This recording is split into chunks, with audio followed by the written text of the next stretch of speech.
నంబాలను చంపిన వాళ్ళు ఎవరు ఈ గోప్నిక్ సైనిక్స్? నిజంగా పోలీస్ వర్గాల్లో విస్తృతంగా జరుగుతున్నటువంటి ఒక మాట అయితే కనిపిస్తోంది. ఎస్, ఖచ్చితంగా గోప్నిక్ సైనిక్స్ నిజంగా మావోల్ని అంతమొందించాలన్నా లేకపోతే వాళ్ళు లొంగుబాటుకు గురి కావాలన్నా అది గోప్నిక్ సైనిక్స్ వల్లే సాధ్యమట. ఎస్, ఖచ్చితంగా ఇది ఛత్తీస్గఢ్ వేదికగా డిస్ట్రిక్ట్ ఏదైతే బలగాలు ఉంటాయో ఆ బలగాల్లోంచి ఒక అంతర్భాగంగా పనిచేస్తున్నటువంటి ఈ గోప్నిక్ సైనిక్స్ టీంకి ఒక ప్రత్యేక సెక్షన్ ఇచ్చి అడవుల్ని జల్లెడ పెట్టాలని ముందుగా వాళ్ళకి సెర్చ్ ఆపరేషన్ ఇస్తారు, వాళ్ళకి టార్గెట్ ఇస్తారు. అలా టార్గెట్ ఇచ్చిన మూలంగానే ఈ నెల కొట్టిన నంబాలతో పాటు మరొక 26 మంది నిజంగా వాళ్ళు హతమయ్యారంటే కనుక ఆ క్రెడిట్ మొత్తం కూడా ఇప్పుడు గోప్నిక్ సైనిక్స్ వల్లే సాధ్యమైందనేది పోలీస్ వర్గాలు విరివిగా కొనియాడుతున్నటువంటి సందర్భం. సో ఇంతకీ ఇప్పుడు ఈ గోప్నిక్ సైనిక్స్ ఎవరు అనే దానిపైన విస్తృతంగా జోరుగా చర్చ కొనసాగుతున్నటువంటి వేళ నిజంగా మీకు దీన్ని వివరించి అయితే ప్రయత్నం చేస్తాను. తొలి వెలుగు నుంచి ఖచ్చితంగా మావోయిస్టులను నిర్మూలిస్తున్న పోలీస్ బలగాల్లో గోప్నిక్ సైనిక్స్ గేమ్ చేంజర్స్. నిజంగా వీరు లేకుండా ఇటీవల కాలంలో ఒక్క ఎన్కౌంటర్ కూడా జరగలేదని చెప్పుకోవాలి. వారే గోప్నిక్ సైనిక్. వీరినే సీక్రెట్ ఆపరేటర్స్ అని కూడా పిలుస్తారు. వీరంతా ఛత్తీస్గఢ్లోని డిస్ట్రిక్ట్ రిజర్వ్ గార్డ్స్లో అంతర్భాగంగా పనిచేస్తూ ఉంటారు. మావోయిస్టు వ్యతిరేక ఆపరేషన్లలో వీరు తమ ప్రాణాలు పణంగా పెట్టి గూఢచర్యం చేస్తూ వారి ఆచూకీ కనిపెడతారు. వారి లొంగిపోయేలా చేయడమో లేక ఎన్కౌంటర్లలో అంతమొందించడమో వీరి లక్ష్యం. అసలు గోప్ని సైనిక్ అంటే ఏమిటి? గోప్ని అనే పదం హిందీ భాషకు సంబంధించిన పదం. గోప్ని అంటే రహస్యమైన లేదా గుప్తమైన అనే అర్థాన్ని ఇస్తుంది. గోప్ని సైనిక్ అంటే రహస్యంగా పనిచేసే సైనికులు లేదా సీక్రెట్ ఆపరేటర్స్. ఈ గోప్ని సైనిక్ దళంలో లొంగిపోయిన మాజీ మావోయిస్టులే అధికంగా సభ్యులుగా ఉంటారు. వీరంతా నక్సల్ ప్రభావిత ప్రాంతాల్లో ప్రజలతో కలిసిపోయి మావోయిస్టులకు సంబంధించిన రహస్య సమాచారాన్ని అత్యంత చాకచక్యంతో సేకరిస్తారు. ఇందులో లొంగిపోయిన మాజీ మావోయిస్టులతో పాటు స్థానిక గిరిజన యువకులను కూడా గోప్ని సైనిక్ దళంలో చేర్చుకుంటారు. వీరికి మావోయిస్టుల కదలికలు, వారి నెట్వర్క్పై అవగాహనతో పాటు స్థానిక గిరిజన భాష, సంస్కృతులపై అవగాహన ఉంటుంది. అంతేకాకుండా మాజీ మావోయిస్టులు, స్థానిక గిరిజనులు ఇందులో భాగస్వాములు కావడం వల్ల అటవీ ప్రాంతం పైన పట్టు, నక్సల్స్ గెరిల్లా వ్యూహాలపైన అవగాహన ఉంటుంది. అలాంటి వారిని ప్రత్యేకంగా ఎంపిక చేసి ఈ దళంలో చేర్చుకుంటారని సమాచారం. మావోయిస్టును బలంగా ఎదుర్కొనేందుకు ఛత్తీస్గఢ్ ప్రభుత్వం ఏర్పాటు చేసిన డిఆర్జీలోనే ఈ గోప్ని సైనిక్ భాగం ఏర్పాటు చేసింది. ఇది చాలా గోప్యంగా పనిచేస్తుంది. ఈ డిఆర్జీ యూనిట్లను ఛత్తీస్గఢ్ ప్రభుత్వం 2008లో ప్రారంభించింది. ఇక అప్పటి నుంచే ప్రభుత్వం ఈ గోప్ని సైనిక్ దళం ఏర్పాటుకు వ్యూహరచన చేసింది. లొంగిపోయిన మావోయిస్టులకు ఉన్న అటవీ పరిజ్ఞానం, మావోయిస్టులు ఆలోచించే విధానం, వారి గెరిల్లా యుద్ధ నైపుణ్యాన్ని, వారి పాత నెట్వర్క్ను ఉపయోగించుకునే కొత్త ఆలోచనతో ఈ ప్రత్యేక దళాన్ని రూపొందించారు. ఇది ఛత్తీస్గఢ్ రాష్ట్ర పోలీసు విభాగంలో వ్యూహాత్మక దళంగా గోప్ని సైనిక్ దళాన్ని చెప్పుకోవాలి. క్షేత్రస్థాయిలో జిల్లా ఎస్పీ నాయకత్వంలో డిఆర్జీలో అంతర్భాగంగా ఈ సైనిక్ దళం పనిచేస్తూ ఉంటుంది. డిఆర్జీలో భాగమైన మాజీ మావోయిస్టులు, స్థానిక గిరిజన యువత గోప్ని సైనిక్ దళం చాలా ప్రమాదకరమైన విధులు నిర్వర్తిస్తోంది. నిజంగా గనక మావోయిస్ట్ పార్టీలు అగ్రనేతల కదలికలు, కింది స్థాయి నేతలతో జరిపే సమావేశాలు అటవీ ప్రాంతంలోనూ మైదాన ప్రాంతంలోనూ, ఇటు నక్సల్ స్థావరాలు అటు ఆయుధ నిల్వలు ఎక్కడ ఉన్నాయి, పార్టీ నిర్వహణ కోసం ఎవరి నుంచి నిధుల సేకరణ జరుగుతుంది వంటి అంశాలను వీరు రహస్యంగా సేకరిస్తారట.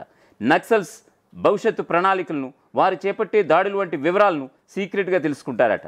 మావోయిస్టుల ఆచూకీ తెలిస్తే డిఆర్జీ దళంతో పాటు వీరు కూంబింగ్లో పాల్గొంటారు. ప్రత్యక్ష ఎన్కౌంటర్లలో కూడా గోప్ని సైనికులు భాగస్వాములు అవుతారు. ఆ సమయంలో పోలీసు భద్రతా బలగాలకు అడవిలో దారి చూపడం, మావోయిస్టులు అటవీ ప్రాంతంలో ఎక్కడ షెల్టర్ తీసుకునే అవకాశాలు ఉంటాయన్న అంశాలను గుర్తించి బలగాలకు దిశానిర్దేశం చేయడం వీరి పని. మావోయిస్టుల రహస్య మార్గాలు ఎక్కడ ఉన్నాయో గుర్తించడం కూడా గోప్ని సైనికుల విధుల్లో ఒకటి. ఇలా అటవీ ప్రాంతంలో గెరిల్లా యుద్ధతంత్రం పాటించే మావోయిస్టు బలగాలపై పోలీసు బలగాలు పైచేయి సాధించడానికి వీరు కీలకంగా పనిచేస్తారు. మావోయిస్టు పార్టీలు గతంలో వీరు కూడా పనిచేయడం వల్ల వచ్చిన సుదీర్ఘ అనుభవం పోలీసు బలగాలకు ఎంతో ఉపయోగకరంగా ఉంటుంది. గోప్ని సైనికులు గ్రామాల్లో గిరిజనులతో కలిసిపోయి వారితో సత్సంబంధాలు ఏర్పాటు చేసుకుంటారు. మావోయిస్టు కదలికలు, వారికి సహాయం చేసే కొరియర్ వ్యవస్థల ఆచూకీని కనిపెడతారు. అంతేకాకుండా మావోయిస్టులకు వ్యతిరేకంగా ప్రజల్లో ఆలోచనలు రేకెత్తించే బాధ్యతలు నిర్వర్తిస్తారు. ప్రభుత్వ పథకాలను ప్రజల్లోకి తీసుకువెళ్తారు ఈ గోప్ని సైనికుల వల్ల మావోయిస్టులకు జరిగిన నష్టం అంతా ఇంత కాదు. ఈ పోరాటంలో వీరు ఓ గేమ్ చేంజర్స్ అని చెప్పొచ్చు. వీరు అందించిన పక్కా సమాచారంతోనే మావోయిస్ట్ అగ్రనేతలు చాలా వరకు పట్టుబడడమో లేదా ఎన్కౌంటర్లలో మరణించడమో జరిగింది. వారి కదలికలు, రహస్య స్థావరాలు, ఆయుధాగారాలు వీరి సమాచారంతోనే పోలీసు బలగాలు చేజెక్కించుకున్నాయి. పక్కా నిఘా సమాచారం ప్రకారం గోప్ని సైనికులు కీలక పాత్ర పోషిస్తారు. గోప్ని సైనికుల ప్రభావం కారణంగానే మావోయిస్టులు స్థానిక ప్రజల మద్దతును కోల్పోయారు.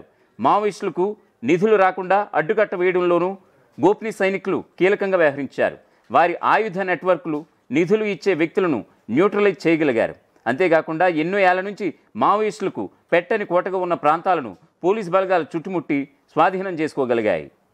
నిజంగా గనక డిఆర్జీ దళాల్లో ఈ గోప్నీ సైనికులు ఎంతమంది ఉన్నారంటే అది కూడా వివరించే ప్రయత్నం చేస్తాను. నిజంగా గోప్నీ సైనికులకు సంబంధించిన వివరాలను ప్రభుత్వం కానీ పోలీసులు కానీ అత్యంత గోప్యంగా ఉంచుతారు. వారి వివరాలు బయటకు పొక్కితే మావోయిస్టుల నుంచి తీవ్ర పరిణామాలు ఉంటాయి కాబట్టి అలా గోప్యంగా ఉంచుతారని సమాచారం. అందుకే వీరి సమాచారం బయటికి తెలియదనే చెప్పాలి. ఆయా నివేదికల ప్రకారం 2015-16 నాటికే లొంగిపోయిన మాజీ మావోయిస్టుల్లో దాదాపు 70 నుంచి 80 మంది గోప్నీ సైనిక్ దళంలో చేరినట్లుగా అంచనా. అయితే బయట ఉన్న ప్రచారం బట్టి నక్సల్ ప్రభావిత ప్రాంతం ఉన్న ప్రతి జిల్లాలో వందలాది మంది గోప్నీ సైనికులు పనిచేస్తున్నట్లుగా ప్రచారంలో ఉంది.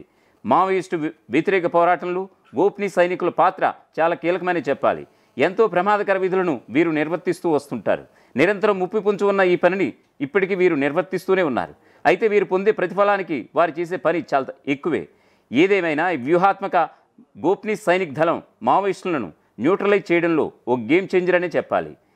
డిఆర్జీ యూనిట్లను ఛత్తీస్గఢ్ ప్రభుత్వం ఆయా జిల్లాల్లో దశలవారీగా ప్రారంభించింది. ఆ తర్వాత ఆ యూనిట్లలో గోప్నీ సైనిక్ దళాలను అంతర్భాగం చేయడం జరిగింది. ఇక 2008లో డిఆర్జీ యూనిట్లు మొదటిసారి కాంకేర్, నారాయణపూర్ జిల్లాలో ఛత్తీస్గఢ్ పోలీసులు ప్రారంభించారు. ఇక 2013లో బీజాపూర్, బస్తర్ జిల్లాల్లో విస్తరించారు. ఇక 2014లో సుక్మా, కొండగావ్ జిల్లాలకు కూడా వ్యాపింపజేశారు. ఇక 2015లో దంతేవాడ జిల్లాలో కూడా ఈ దళాలను ప్రారంభించింది ఛత్తీస్గఢ్ సర్కార్. సో ఓవరాల్గా గోప్నీ సైనిక్స్ అంటే ఎవరో కాదు, గతంలో ఎవరైతే మావోయిస్టులుగా ఉన్నారో వాళ్ళు జనజీవన స్రవంతిలో కలిసిపోయి పోలీసులు ఎదుట లొంగిపోయారో వాళ్ళని ఇక్కడ టార్గెట్గా తీసుకుని ఈ గోప్నీ సైనిక్స్లో చేర్చుకోవడం జరిగింది ఛత్తీస్గఢ్ ప్రభుత్వం. ముళ్ళుని ముళ్ళుతోనే తీస్తున్నారని అంటే కనుక ఎస్, ఖచ్చితంగా మొన్న నంబాలని చంపే విధానం కనుక చూస్తే కనుక ఈ గోప్నీ సైనిక్స్ వల్లే ఇది సాధ్యపడిందని చెప్పుకోవాలి. ఎందుకంటే అడవిలో ప్రతి అడుగుకి వాళ్ళు ఖచ్చితమైనటువంటి సమాచారం ఉంటుంది కాబట్టి, ప్రతి అడుగుకి ఖచ్చితంగా సమాచారం ఉంటుంది కాబట్టి అడవిలో. సో గోప్నీ సైనిక్స్ వల్లే, అంటే వీళ్ళు కూడా మాజీ మావోయిస్టులే. ఈ మావోయిస్టుల మూలంగానే, ఎందుకంటే వాళ్ళ వివరాలు కూడా చాలా గోప్యంగా ఉంచుతారని కూడా తెలుస్తుంది. ఎందుకంటే ఒకవేళ వాళ్ళ పేర్లు కానీ ఇవి కానీ బయటకు వస్తే కనుక ఖచ్చితంగా వాళ్ళకి కూడా ప్రాణాలకి ప్రమాదం, ఎందుకంటే నక్సల్స్ చంపివేసే అవకాశాలు ఉన్నాయి కాబట్టి. సో ఈ గోప్నీ సైనిక్స్ అనేది నిజంగా కూడా ఛత్తీస్గఢ్ బస్తర్ ప్రాంతాల్లో కావచ్చు, ఈ దంతేవాడ జిల్లాలో కావచ్చు, వివిధ రకాలుగా అంటే అక్కడ ఉన్నటువంటి డిఆర్జీ దళాల్లో అంతర్భాగంగా పనిచేసేలాగా అక్కడ ప్రభుత్వం కూడా వీళ్ళకి కీ రోల్ పోషించేలాగా ఒక ప్రత్యేకమైనటువంటి దళం కింద వాళ్ళని ఏర్పాటు చేసి అందులో వాళ్ళకి ఒక సముచితమైన స్థానాన్ని ఇచ్చి ప్రత్యేకమైనటువంటి శిక్షణ ఇచ్చి వాళ్ళకి ప్రభుత్వం ఇతోధికంగా తోడ్పడుతుందనంటే కనుక ఎస్, ఖచ్చితంగా ఇతోధికంగా తోడ్పడుతుంది. మరోవైపు నంబాలని అలాగే 26 మందిని ఈ నెల 21న బుధవారం నాడు చంపినటువంటి ఒక పెద్ద ఆపరేషన్లో గోప్నీ సైనిక్స్ ఒక కీ రోల్ పోషించారు. ఖచ్చితంగా నంబాలని 26 మందిని అంతం చేయడంలో వాళ్ళ పెద్ద ఆపరేషన్లో పాల్గొనడం అనేది నిజంగా ఇటు మావోయిస్ట్ వర్గాలకు కూడా నిజంగా కలవరపాటు గురి చేస్తుందని అంటే ఎస్, ఖచ్చితంగా. ఎందుకంటే గతంలో ఉన్నటువంటి మావోయిస్టులే ఈరోజు గోప్నీ సైనిక్స్ టీంలో సభ్యులుగా ఉండటం జరిగింది. ప్రపంచంలో ఏ మూల ఏ క్షణం ఏం జరుగుతుందో వేగంగా తెలుసుకోవడానికి తొలి వెలుగు వాట్సాప్ ఛానల్ని ఫాలో చేయండి.